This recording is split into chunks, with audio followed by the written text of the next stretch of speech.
make a public service announcement. It does not matter what you go through. We will in fact be a church that picks up the word. Yes. The word. When folk don't like you, guess what you pick up? The word. The word. When your money is funny and your change is strange, guess what you pick up? The word. When your children are out of control, you don't call the pastor, but what you do? You pick up the word. The word. Now, no, they gonna say a lot of things about us, but it's been going on since the beginning of time. If we are in fact followers of the gospel as we claim to, we will pick up the word for whatever happens in our life. The enemy shouldn't have opened up their mouth against you, and God wouldn't have did what they had to do to them. It wasn't your fault. You just picked up the word. The word. The word. The word. Go to Jonah chapter 1. Jonah chapter 1. This gonna get funky this morning. Jonah chapter 1. While y'all looking for it, y'all already know about it, but it's serious. Repeat after me. This is my Bible. I believe what it says. I will try my best to live the way it instructs me to live, so I can reach my final destination. What's your final destination? If it ain't, you're going straight to hell. It better be your final destination. All right, do I have any readers in here this morning? I know Brother Derek can read. Who else want to read this morning? Okay, Mama Sabrina, you do 1 through 4 or 10. You get 5 through 9. Brother Derek, you get 10 through 15. Go ahead, Mother Sabrina. Okay. All right. We ain't got to, but Jesus return. We good. Chapter 1, verse 1. Yes, ma'am, please. Now the word of the Lord came to Jonah, the son of Amittai, saying, Arise, go to Nineveh, the great city, and cry out against it, for their wickedness has come up before me. Okay, stop. So the Spirit of the Lord hit this prophet. It hit you. The Spirit of the Lord came out of nowhere. You might have been drunk when it hit you, but it hit you. That's right.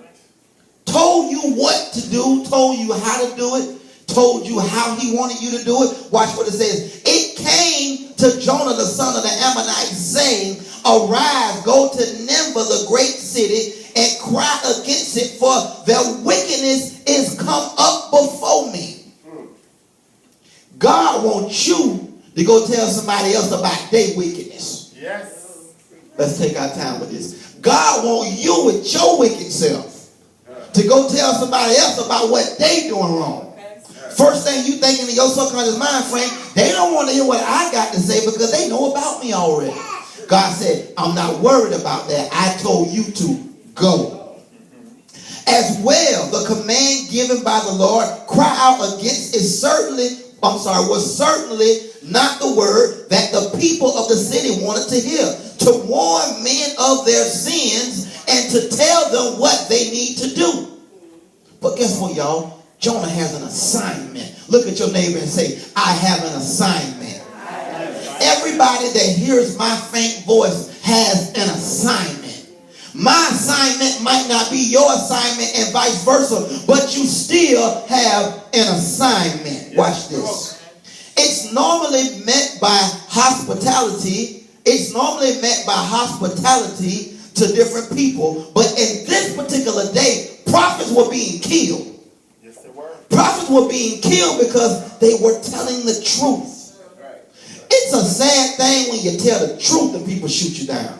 I've been there before. Some folk would rather you come to them and tell them a lie because it sounds good, because it feels good. But guess what? When you are ordained by God, when God has touched you, you can't be worried about how people feel anymore. You have to tell them the truth, even if it hurts them, even if it makes them stop speaking to you. You still have to tell the truth. Go ahead, verse number 3. But Jonah rose to flee to Tarshish from the presence of the Lord. He went down to Joppa. Stop, Mom. I'm sorry. Stop. It said, but Jonah rose up. He got up. This thing too heavy. Man, God want me to do something. I'm scared. I can't do it because I can't go over there because them folk might kill me. What did it say? What presence he left out of? He already messed up when he left out of God's presence. He ain't even got to his destination. And the Bible declares that Jonah left out of the Lord's presence. Anytime you manage yourself outside of God's presence, you are doomed for failure. That's right. See, it does not matter what your current situation is. It does not matter what your financial situation is. You need to at all times be in the presence of who? I know some folk got money, but they're not in the presence of God, and they miserable. Go ahead, mother. He went down to Joppa and found a ship going to Tarshish. So he paid the fare and went down into it to go with them to Tarshish from the presence of the Lord. Okay, so he took the money that God gave him to run away from God. That sounds like some of us, don't it? I'm going to say it again. He took the money that God allowed him to make to run away from God. When will you realize you can't run away from God? You've been running your whole life and you've been doing a circle and you've been going around and around and you trying to figure out why am I where I'm at right now? It's because you're running from God. God already done told you, man, y'all done heard me say this countless of times. God done told you to be a faithful church member and you can't even be a faithful church member. You running away from God. And you wondering why your life is upside down and you wondering why your children can't get right. It's because you. How can you expect your child to get right and you ain't right?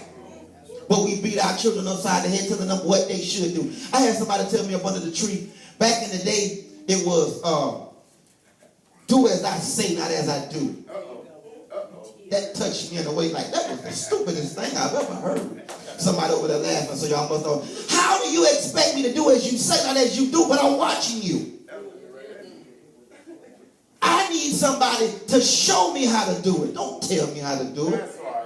I'm telling my daughter how to wash dishes, but I won't get up there and show her how to wash dishes. It got to be something wrong with me. Go ahead, mother, keep reading. But the Lord sent out a great wind on the sea, and there was a mighty tempest on the sea, so that the ship was about to be broken up. I like that right there.